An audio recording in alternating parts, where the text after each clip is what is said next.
en esta obra de Fear and Trembling, de Temor y Temblor, Kierkegaard habla de la historia de Abraham, la historia bíblica de Abraham, en la cual Dios le pide a Abraham que sacrifique a su hijo, que le dio, que le costó tanto tiempo poder tener. Le pide que lo sacrifique, ¿no? Y que Abraham accede y todo esto. Y cuestiona, todo este libro se trata precisamente del cuestionamiento ético y teleológico de esto, y cómo combinan estas dos categorías, estas dos cosas o estos dos factores en la decisión. Y cómo concluye Kierkegaard con que la única manera en la que Abraham puede actuar es con fe y no puede actuar de una manera ni siquiera heroica de la forma griega, o sea, de la forma trágica. Tiene que actuar con la cualidad silenciosa prerracional de la fe, que esta tiene que ver con una dualidad, ¿no? Con una predisposición dual a la realidad, que tiene que ver con aceptar certidumbre e incertidumbre simultáneamente, profundamente, y la incertidumbre por fuera de la certidumbre, básicamente.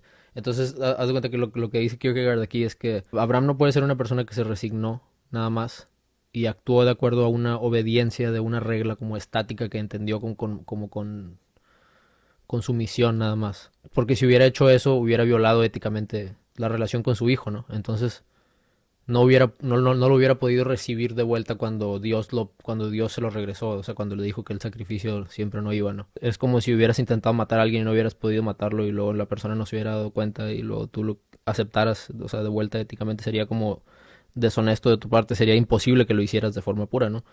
Y este güey dice básicamente lo mismo, dice, no pudo haber sido algo así como la resignación, nada más pudo haber, pues eso es parte de, ¿no? Pero es un paso nada más.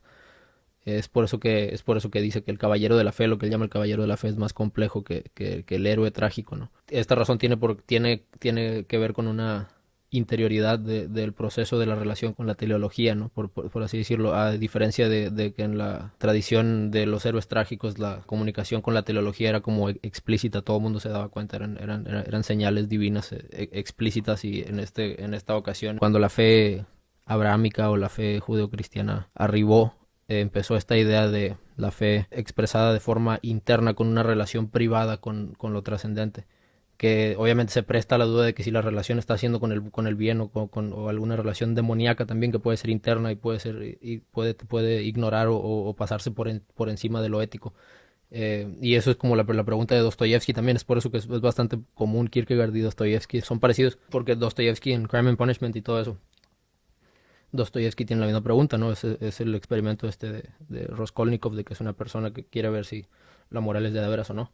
Entonces Kierkegaard dice básicamente que Abraham no hubiera podido recibir de vuelta a su hijo Isaac después de que Dios le dice que el sacrificio era una prueba nada más. Si la decisión no hubiera sido una de fe completa, si hubiera sido una decisión racional de resignación trágica, eso no sería suficiente para poder recibir a su hijo de vuelta. Y si no lo hace de esta forma, si no es un caballero de fe, como dice Kierkegaard, entonces no es ni siquiera un héroe trágico, es un cobarde o es un asesino o es otras cosas, pero no es ni siquiera un héroe trágico. Si no es un caballero de fe, si no está actuando de esta forma, que es como describe Kierkegaard, que es básicamente con esta perspectiva dual que le permite decir que la voluntad de Dios es lo más importante y que confía en esa relación interna, personal, preverbal que tiene con Dios, pero también está armonizado con lo ético y sabe lo importante que es lo que está sacrificando, ¿no? Pero aún así, con toda la importancia que le da a eso, sabe que la voluntad de Dios es lo único que importa realmente. Entonces, y esto es una manera de simbolizar esta disposición que tenemos al metaproceso de verdad, ¿no? Al metaproceso de verdad o de realidad, que es lo que digamos, ese túnel o ese proceso por el cual cambian los diferentes tipos de verdad y de realidad. Y creo que esto es lo que esto es lo que la historia de Abraham dice, según Kierkegaard también. Está viendo qué tan dispuesto Abraham está simbólicamente, al menos, a sacrificar lo más importante que tiene por seguir la voluntad de Dios y seguir descubriendo lo real y lo bueno y la luz y todo esto. Y Abraham siempre está dispuesto a hacerlo, porque sabe que la voluntad de Dios es el único camino. Y a pesar de que no lo entiende aún, a pesar de que con el set de valores actual no entiende la razón por la que Dios está pidiendo este sacrificio, entiende que es un sacrificio justo porque es la voluntad de Dios. Y esto solo lo puede hacer según Kierkegaard porque tiene a la vez tiene el absurdismo que le llama, o lo absurdo, no sé cómo se traduzca, de la fe, que le permite a la vez de estar dispuesto a sacrificar a su hijo. La respuesta no es definitiva en ningún momento, ¿no? Cada momento es una lucha eterna entre la fe y la tentación, y siempre gana la fe si es el caballero de fe. Entonces en cada momento está como en este aspecto dual de que su hijo se va o se queda, o se va o se queda, y si se va, el cielo o Dios saben más de lo que él sabe ahorita y probablemente, digo, considerando lo absurdo de la fe, pues se lo puede regresar, ¿no? O sea, si, digo, si estás considerando que Abraham habla con Dios y todo esto es una persona que está dispuesta a aceptar cualquier tipo de realidad que se le presentara en los ojos, si fuera inteligible y si fuera confiable y si fuera sensata, si fuera razonable, si fuera la voluntad de Dios. Esto es de lo que se trata la historia de Abraham, es que para Abraham el mundo se podría convertir en algo completamente diferente a lo que es, y si fuera inteligible, y si fuera bueno, y si fuera cálido, y si fuera la voluntad de Dios, lo aceptaría, ¿no? A diferencia de muchas personas que no aceptarían un cambio cualitativo en la realidad, un cambio de apariencia en el entorno.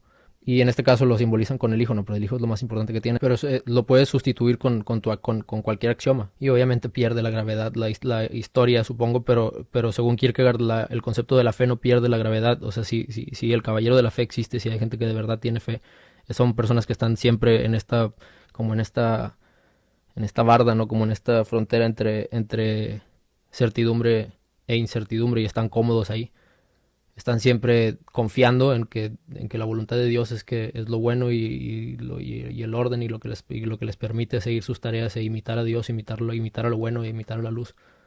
Pero también saben que que no hay nada seguro en ni siquiera este proceso de la vida que está sucediendo. Y la incertidumbre no llega en el momento de la muerte, sino que está presente en todo momento. Y el reconocer eso es lo que te permite esta fe absurda de la que habla Kierkegaard, que tenía Abraham, que le puede permitir felizmente, o no felizmente, no, pero justificadamente estar dispuesto a ir a sacrificar a su hijo, y luego después de que Dios le dice que siempre no, lo puede recibir de vuelta porque estaba honestamente dispuesto en base a fe, con una predisposición dual de certidumbre e incertidumbre siempre, no en base a resignación absoluta, a resignación a una respuesta estática o a una orden estática del cielo. Siempre estaba dispuesto a cualquiera de las dos. Básicamente es una persona que tiene un permanente estado de ansiedad, pero manejable.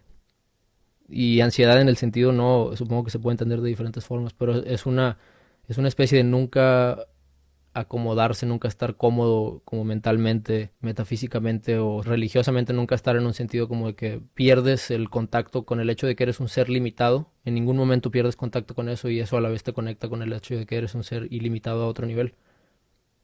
Y eso te permite la relación interna esta con Dios, en la cual confías, y no hay ni siquiera palabras para hablarla, simplemente se actúa. Y eso es lo que dice Abraham. Eso es la otra parte de la historia, es que lo que dice Abraham es lo único que puede decir. Tiene que decir poco, porque lo que él dice, lo que él hace no se puede explicar semánticamente, proposicionalmente. Solamente se puede hacer. Y en el acto se entiende que es un acto de fe. Yo creo que esta fe auténtica, que es la única fe que existe realmente, que dice Kierkegaard, que tiene que ver con esta predisposición dual de certidumbre e incertidumbre simultáneas en todo momento, es para el orden narrativo lo que yo estoy tratando de describir para el orden nomológico. O sea, yo quiero que tengamos fe en el orden nomológico, o sea, fe en el paradigma científico, si se puede decir así, no fe como digo, ya es que la palabra puede causar, o sea, no lo estoy usando en el contexto en el que obviamente no sería correspondiente usarla en cuanto al orden nomológico o la ciencia.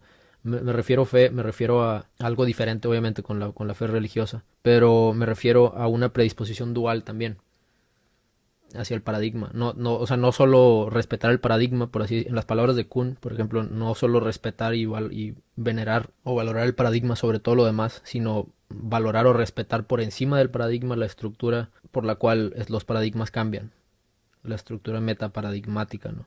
Este proceso de desarrollo científico del que habla Thomas Kuhn, que no es acumulativo, es paradigmático, es en procesos de negación, procesos de completa reestructuración, que niegan paradigmas anteriores, los consideran incorrectos, y luego con algunos de ellos se reconcilian en el futuro, pero al principio siempre el cambio de paradigma representa una negación o una contradicción del paradigma anterior.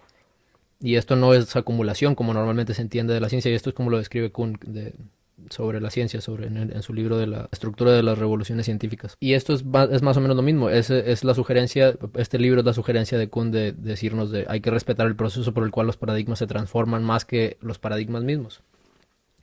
Hay que respetar los dos, pero tienen diferentes maneras de respetarse. Es lo mismo que decir hay que respetar las reglas establecidas por Dios, pero hay que respetar más a Dios porque Él es el proceso por el cual estas reglas se transforman.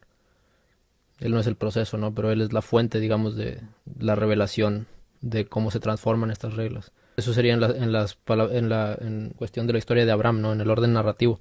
Pero en el orden nomológico sería como Kuhn lo describe, sería como vamos a dejar de lado el hecho de que la ciencia revela una verdad objetiva, absoluta, independiente de nuestra percepción de ella, o un realismo trascendental, como diría Kant. Vamos a entender que la ciencia no es ninguna de estas cosas, sino que es un proceso parecido al proceso moral que estamos teniendo colectivo, al proceso religioso, al proceso de ir perfeccionando y transformando de acuerdo a la tarea nuestras concepciones de la moral, de la verdad, de lo bueno, de lo ético.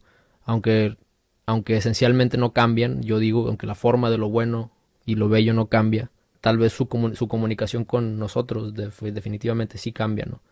Entonces la moral históricamente para nosotros cambia, aunque tal vez su fuente no cambie. Y por eso es importante este metaproceso, no solo el proceso debajo del paradigma, sino el proceso que hace que cambie el paradigma. Y creo que este proceso tiene que ver con desde la perspectiva de nosotros, el ser limitado, tiene que ver con una perspectiva dual, simultánea, de certidumbre e incertidumbre. Es lo único que nos permite ver cuándo la verdad tiene que ser transformada, cuándo el paradigma actual tiene que ser transformado.